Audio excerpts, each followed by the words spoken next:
अपने भिक्षुओं के साथ एक सभा में बैठे हुए थे। उस सभा में बुद्ध के चाहने वालों से ज़्यादा उनके विरोधी थे। जिसने सभा आयोजित किए थे वो भी बुद्ध से ईर्ष्या करते थे। सभा का आयोजन राजा के महल में होता, इसीलिए राजा के सभी मुख्य लोग उस सभा में उपस्थित हुए थे। बुद्ध सभा में जाने से पहले ही जानते थे कि सभा में उनके विरुद्ध कोई न कोई षड्यंत्र अवश्य रचा जाएगा। सभा में जाने से पहले उनका शिष्य आनंद बुद्ध को सभा में जाने से मना करता था कि आपको सभा में नहीं जाना चाहिए, वहाँ के लोग आपके साथ दुर्व्यवहार करेंगे। न जाने वहाँ आपके विरुद्ध कोई षड्यंत्र रच रखा होगा। लेकिन गौतम बुद्ध अपनी करुणा की वजह से अपने आप को उस सभा में जाने से नहीं रोक पाए। सभा की शुरुआत होते ही बुद्ध के साथ कुछ तीखे प्रश्नों से बुद्ध से ईर्ष्या करने वाले लोगों का ऐसा विचार रहता है कि बुद्ध से कुछ ऐसा प्रश्न पूछा जाए जिसका उत्तर गौतम बुद्ध ना दे पाए। परंतु गौतम बुद्ध सभी प्रश्नों का उत्तर बहुत आसानी से दे देते थे। सभा में बैठे हुए सभी लोग अपने अपने प्रश्न सभी लोग गौतम बुद्ध से पूछ लेते हैं और उसे अपनी अपनी प्रश्नों के उत्तर भी मिल जाती है। तभी वहाँ एक स्त्री आती है और कहती है, आप तो ध्यान की बातें करते हैं, ज्ञान की बातें करते हैं, सत्य की बातें करते हैं, आप लोगों को ज्ञान की राह में चलने का निर्देश देते हैं, सत्य की राह में चलने का निर्देश देते हैं। क्या आपके भीतर थोड़ी सी भी दया नहीं है? कि आपको मुझौला की कोई चिंता नहीं है जिसे आपने गर्भवती करके छोड़ दिया है? क्या आपको मेरे पेट में पल रहे बच्चे की कोई फिक्र नहीं है? उस स्त्री की बात सुनकर उस सभा में हलचल मच जाती है। लोग एक दूसरे से बातें करने लगती है। उस सभा में बैठे हर एक व्यक्ति खड़ा हो जाता है और कहता है कि औरत के सौंदर्य के आगे बड़े बड़े ज्ञानी भी अपनी घुटने टेक देते हैं। तो फिर ये बुद्ध क्या चीज़ है?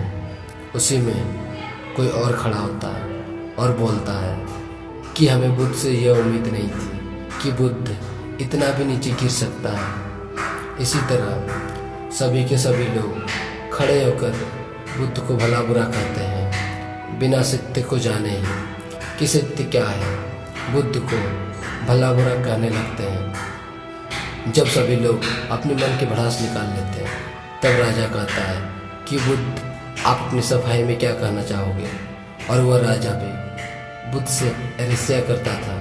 वह चाहते थे कि कैसे भी बुद्ध बदनाम हो जाए। यहाँ पर एक ज़रूरी बात आपको समझना चाहिए कि इस सारी घटना का बुद्ध पर कोई असर नहीं था और न ही लोगों का अशब्दों का बुद्ध पर कोई असर था। न ही बुद्ध का न ही उस स्त्री का झूठे आरोप का बुद्ध पर कोई असर नहीं पड़ा। जानते हैं क्यों? क्योंकि बुद्ध सत्य को जानते थे, वे अपनी नज़र में सही थे। सूत्र यही है कि चाहे पूरी दुनिया आपके खिलाफ क्यों ना हो जाए, अगर आप अपनी नज़र में सही हैं, अगर आप अपने आप को जानते हो कि आप सत्य के साथ खड़े हो, तो आपका कोई भी कुछ बिगाड़ नहीं सकता है। सभा के सभी लोग संदेह में थे, वहाँ तक कि बुद्ध के कुछ शिष्य में भी संदेह आ गया था। लेकिन बुद्ध जानते थे वो क्या है, इसीलिए उनके चेहरे पर थोड़ा सा भी बदलाव नहीं था। राजा बुद्ध से कहते हैं कि क्या आप अपनी सफाई में कुछ कहना चाहेंगे? बुद्ध उस स्त्री से कहते हैं, पुत्री, इस पूरे ब्रह्मांड में केवल दो ही लोग इस सत्य को जानते हैं कि तुम सत्य कह रही हो या असत्य। इससे पहले बुद्ध कुछ कहते हैं, वह स्त्री बुद्ध से अपनी नजरें चुराने लगी। असत्य को सहारा लेने का कारण है कि अपने भीतर डर का बीज बो रहे हो। अब यह बीज जैसे जैसे वृक्ष बनेगा वैसे वैसे आपकी समस्या बढ़ती जाएगा। सभा का एक व्यक्ति स्त्री से कहती है, तुमने बहुत बड़ी बात कही है, अगर ये बात गलत है तो तुम जानती है ना तुम्हें क्या सज़ा दी जाएगी। ये बात सुनने के बाद उस स्त्री का हाथ पैर कांपने लगती है और वहाँ से दौड़ने लगती है। तेजी से भागने का कारण अपने पेट में जो भी गठरी बांध रखी थी वो जमीन में गिर जाती है और सत्य सबके सामने आ जाती है। उस स्त्री ने गठरी इस तरह बांध रखी थी जैसे वो लग रही थी वो गर्भवती है। राजा उसी समय उस स्त्री को बंदी बनाने का आदेश देता है, लेकिन बुद्ध की कहने पर उस स्त्री को क्षमा कर दिया जाता है। एक बात हमेशा याद रखिए, आपका धैर्य और आपका अपनी नज़रों में सही होना आपको बड़ी से बड़ी समस्याओं से बचा सकता है। इस बात से फर्क नहीं पड़ता है कि कितने लोग आपके खिलाफ हैं, फर्क इस बात से पड़ता है क्या आप अपने साथ हैं। दोस्तों, आशा करता हूँ कि गौतम बुद्ध की इन बातों को आप अपने जीवन में अमल करेंगे।